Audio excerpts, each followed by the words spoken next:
ये है दुनिया की सबसे ऊंची मूर्त, स्टैच्यू ऑफ यूनिटी। 182 मीटर ऊंची ये मूर्ति है भारत के पहले गृह मंत्री सरदार वल्लभ भाई पटेल की। अमेरिका की स्टैच्यू ऑफ लिबर्टी से दोगुनी ऊंची स्टैच्यू ऑफ यूनिटी का अनावरण 31 अक्टूबर 2018 को प्रधानमंत्री नरेंद्र मोदी ने किया। Statue of unity Sardar Sarovar dam के दक्षिण में स्थित नर्मदा नदी के एक टापू पर 3000 करोड़ रुपए के भारी भरकम खर्च से बनवाई गई है। Infrastructure company Larsen and Toubro ने यह प्रोजेक्ट रिकॉर्ड 33 महीनों में पूरा किया। लेकिन इस स्टैच्यू की जो भव्यता हमें दिखाई जा रही है, क्या वही पूरा सच है?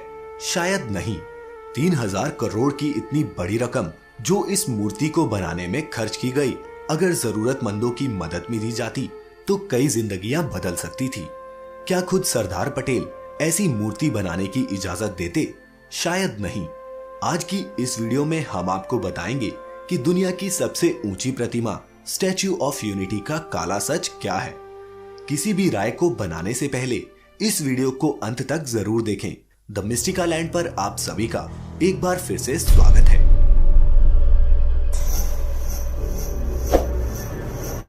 आपको बता दें कि 31 अक्टूबर 2018 को देश के प्रधानमंत्री नरेंद्र मोदी ने भारत के लौह पुरुष सरदार वल्लभ भाई पटेल की कांसे से बनी इस मूर्ति का अनावरण किया। सरदार पटेल हिंदुस्तान के एक महान राजनेता थे। उन्होंने आजादी के बाद कई रियासतों को भारत में मिलाने के लिए अहम कदम उठाए थे और इसलिए इस प्रतिमा का नाम भी स्टैच्यू ऑफ यूनिटी यानी कि एकता की मूर्त रखा गया। लौह पुरुष की इस विशाल मूर्ति का सपना नरेंद्र मोदी ने गुजरात के सीएम रहते हुए देखा था और अब प्रधानमंत्री के तौर पर उन्होंने अपने इस सपने को पूरा किया। एक और जहां कुछ लोग इसकी भव्यता की तारीफ करते नहीं थक रहे, वहीं कुछ लोग इस स्टैच्यू के निर्माण पर कई सवाल खड़े कर रहे हैं। सबसे पहला प्रश्न इस प्रोजेक्ट में लगे चाइनीज मटेरियल और वर्कफोर्स को लेकर उठा। आपको बता दें कि इस स्टैच्यू को बनाने के लिए बीजेपी ने पूरे देश में एक लोहा कैंपेन चलाया था, जिसमें लाखों किसानों ने अपने पुराने लोहे के औजार दान में दिए। इस लोहे को पिघलाकर इस स्टैच्यू को बनाया जाना था, लेकिन ऐसा हुआ नहीं। इस पूरे प्रोजेक्ट का tender Larsen and Toubro company के पास था, जिसने इस स्टैच्यू को बनाने में इस्तेमाल किया गया पीतल चाइना की टीक्यू आर्ट फाउंड्री से आयात किया। इस प्रोजेक्ट पर हजारों चाइनीज मजदूरों और इंजीनियरों ने काम किया। इसका स्टील फ्रेमवर्क तक चीन से मंगवाया गया था। अब अगर इस स्टैच्यू को कुछ लोग मेड इन चाइना कह रहे हैं तो क्या गलत है? ये सभी पैनल्स और डिजाइन्स यहीं भारत में भी तैयार किए जा सकते थे। वहीं इस प्रोजेक्ट के आसपास के लोग किन परिस्थितियों का सामना कर रहे हैं, इसका आप अंदाजा भी नहीं लगा सकते।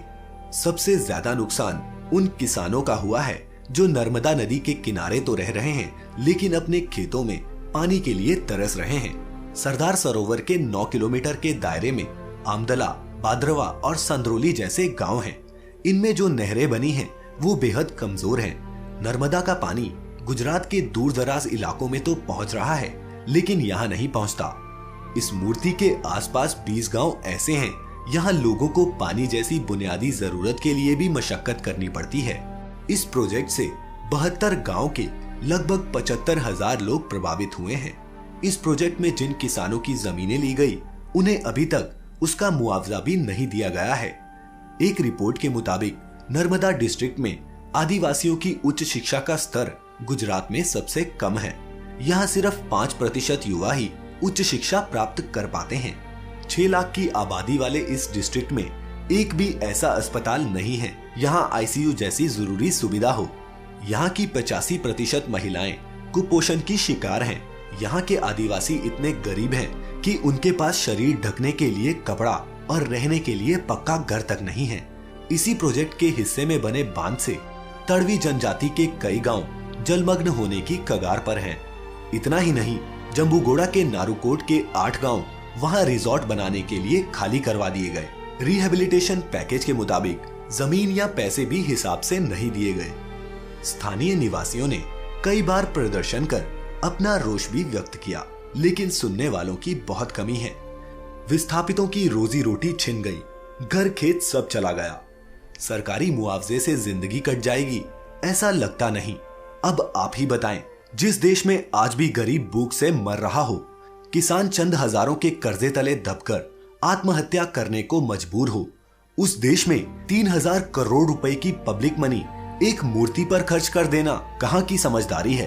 पर्यटन की जो संभावनाएं सरकार दिखा रही है उस पर अमल भी करें तो ROI यानी रिटर्न ऑफ इन्वेस्टमेंट में अभी कई दशक लग जाएंगे। ये कैसा विकास मॉडल है कि एक मूर्ति के नाम पर हजारों करोड़ खर्च कर दिए जाएं, वो भी तब जब खुद के अपने लोग रोटी कपड़ा और मकान के लिए तरस रहे हों। सरदार पटेल जीवित होते तो उन्हें ये कभी मंजूर ना होता। 3000 करोड़ से कितने हॉस्पिटल, कितने स्कूल और कितनी बुनियादी सुविधाएं हम यहाँ पहुंचा सकते थे, इसका अंदाजा लगाया जा सकता है।